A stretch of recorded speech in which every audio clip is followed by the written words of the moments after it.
والصلاة والسلام علی رسول اللہ۔ ابھی مجھے ایک تحریر اپنے دوستوں، بزرگوں، محبین اور محبوبین کی طرف سے ملی، جن میں سر فہرست مولانا عیسیٰ منصوری صاحب ہیں، ہمارے برادر عزیز مولانا سید الرحمن فیضی صاحب ہیں، ہمارے بزرگ ڈاکٹر محسن عثمانی صاحب ہیں۔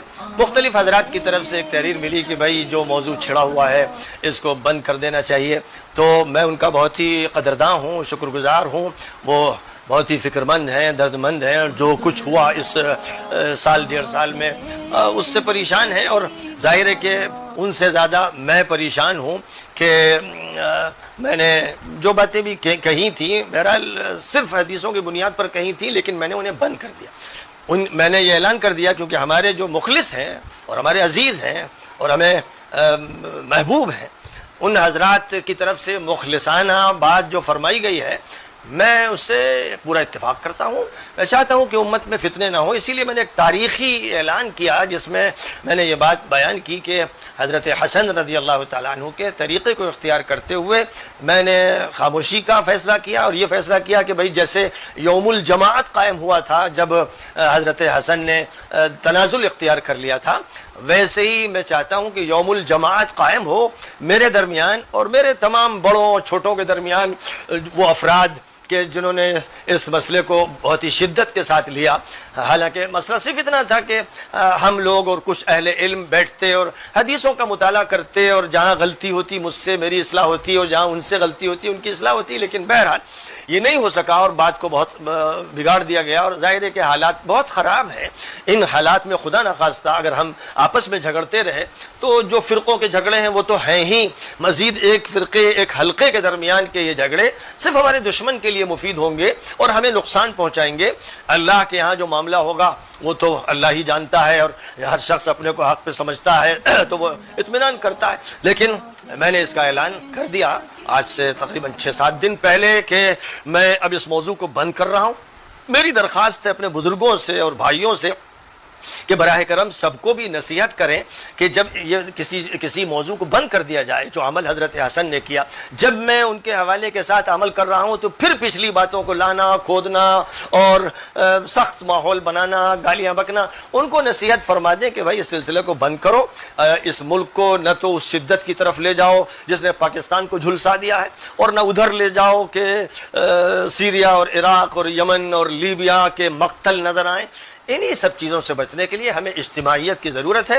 اگر آپ یہ سمجھتے ہو کہ بھائی میں نے غلطی کی تو میں اپنی غلطی پر 1000 بار معافی مانگنے کے لیے تیار ہوں، کہ اگر غلطی ہے تو میں اللہ سے بھی اللہ کی حضور توبہ کرتا ہوں، اور ظاہر ہے کہ میں مسئول لوگوں کے سامنے نہیں ہوں، اور نہ مجھے اس کی فکر ہے کہ بھیڑ میرے ساتھ رہے، اس لیے ایسا کوئی مسئلہ نہیں ہے۔ الحمدللہ اللہ کے ساتھ میرا تعلق رہے، اللہ کی رضا حاصل رہے، نبی مجھ سے راضی رہے، اس کے علاوہ الحمدللہ مجھے اور کچھ نہیں چاہیے۔ لیکن بہرحال دنیا میں زندگی آپس کی محبت کے ساتھ گزاری جائے، اجتماعیت کے ساتھ گزاری جائے، غلط فہمیاں دور کی جائیں، کینے دل سے نکال دیے جائیں، عداوت و نفرت ختم کر دی جائے، یہ مطلوب ہے ہم سے۔ اس لیے میں مولانا عیسیٰ صاحب اور دیگر حضرات نے جو کچھ لکھا ہے اس کا استقبال کرتا ہوں اور خوش آمدید کہتا ہوں، اور میں ان کے اس مثبت مطالبے پر لبیک کہتا ہوں۔ میں بار بار اظہار اس کا کئی مرتبہ کر چکا ہوں، لوگوں کو یاد نہیں رہتا۔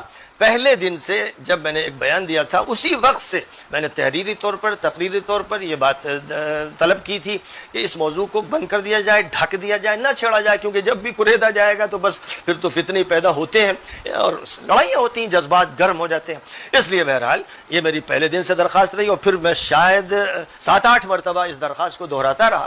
اب ظاہر ہے کہ جب شدت کے ساتھ مخالفت کی گئی تو مجھے قرآن اور حدیث میں دلیلیں تلاش کرنی پڑی، اور الحمدللہ اللہ کا فضل ہے، نہ کسی کتاب عقیدے کا میں نے حوالہ دیا، نہ کسی شخصیت کا، صرف اللہ و رسول کا مسلسل 1.5 سال سے ذکر کر رہا ہوں۔ میری تمام تقریروں میں یہی ہے۔ ہاں یہ بات ہے کہ شکایت کی گئی کہ بہت شدت کے ساتھ بات کرتے ہیں، تو بھائی شدت سے بھی میں توبہ کرتا ہوں، کیونکہ میں نے تو مشعال المصابیح جو کتاب لکھی ہے 10 جلدیں شائع ہو چکی ہیں، مشکات کی شرح کر رہا ہوں۔